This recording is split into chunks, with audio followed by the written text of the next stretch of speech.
sekarang ketinggalan dari sudut rakan-rakan di luar sana? Adakah dibandingkan negara-negara seperti Perancis, Amerika Syarikat, yang terdekat pun Indonesia, Thailand dan Filipina, adakah kita terkebelakang daripada beberapa aspek?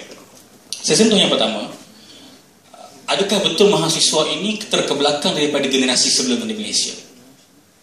Suka saya petik kata-kata Robert Eberon dalam buku Social Psychology. Dia utarakan satu rule, iaitu rule against bias. Makna katanya tidak boleh kita mentadbir, tidak boleh kita untuk mengadili ataupun kita buat penentuan tentang diri kita sendiri. Jadi hari ini selalu kita lihat macam lecturer masuk kelas orang katakan, zaman saya dulu tak macam ni pun, zaman saya dulu tak ada Facebook pun, zaman saya dulu sosial. Jadi dalam beberapa aspek yang lain, hatta bukan ekonomi, politik sahaja, kalau banyak sangat kayu ukur ni, ini kayu ukur yang saya nak tengok. Kalau tadi naik bas nak pergi sekolah, sekarang kita sedang berusaha untuk sampai kepada satu wawasan 2020. Sebelum tu kita menghadapi komuniti ekonomi Asia ini. Kalau kita tidak bersedia berbanding dengan masyarakat dan mahasiswa di negara lain, adakah kita akan tumbang pada tahun 2015? Saya juga akan berdewasa pada tahun ini dan bekerja pada tahun 2015. Okey. Sejauh mana mahasiswa ketinggalan? Tengok, kita tak tahu isu. Dah ketinggalan. Kalau anda lihat, Menteri Perdagangan di Indonesia banyak kali memperincikan kepada mahasiswa mereka, berusahalah, sebab kita nanti akan masuk dalam komuniti ekonomi Asia ini, berusaha untuk majukan diri anda untuk mencapai ini.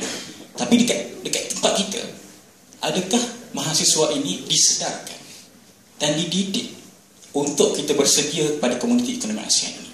Saya rasa tak. Jadi bukan mahasiswa sajalah yang ketinggalan. Ini kita perlukan dengan bersama.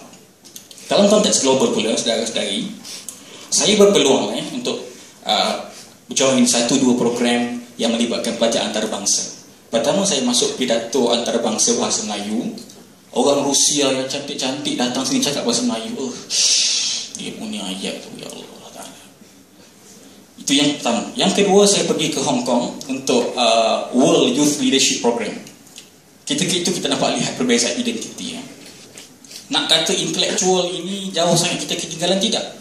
Sebab ada peserta Malaysia, poster ekonominya menang, poster sosialnya menang, menunjukkan intelektual kita dengan intelektual orang di luar sana, hatta di Asia, Eropah, Afrika. Kita dapat keep up dengan intelektual mereka. Tapi satu perkara yang kita ketinggalan sebenarnya adalah karakter. Karakter kita. Misalnya contoh, seorang pelajar dari Perancis, dia buat kajian pasal orang Melayu, orang Cina, orang India di Malaysia dan Singapura. Dia sebut macam mana Melayu ini sangat malas. Jadi saya sebagai Melayu, walaupun nampak macam Syahrul Khan, tak baca sikit-sikit lah. Saya Melayu, terasa macam saya kena tanya soalan lah. Saya angkat seluruh-seluruh. Sebelum sampai ke atas ni, USA dah angkat macam ni dah. Belgium dah angkat macam ni dah. Itu contoh paling mudah untuk menguji karakter seseorang. Dalam sesi menjawab soalan, bertanya soalan, mereka lebih ke hadapan. Jadi saya mula berfikirlah kat situ, sejauh mana kita ketinggalan daripada karakter building. Kita mungkin boleh bekerja dengan orang cilik, adakah sebagai pekerja atau sebagai majikan. Jadi pertama, untuk menjawab soalan moderator tadi, kalau betul kita ketinggalan, ya, kita ketinggalan. Dan tidak juga kita tidak ketinggalan. Banyak aspek nak kira. Kalau aspek politik, itu bukan satu pengukur yang absolut lah. Bukan itu je mutlaknya.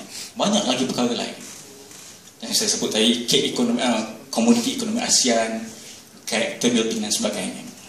Dan saya tengok kepada soalan ni, tajuk mahasiswa Malaysia ketinggalan, sebenarnya soalan ini bukan berkehendakkan jawapan, tapi soalan ini berkehendakkan kesedaran.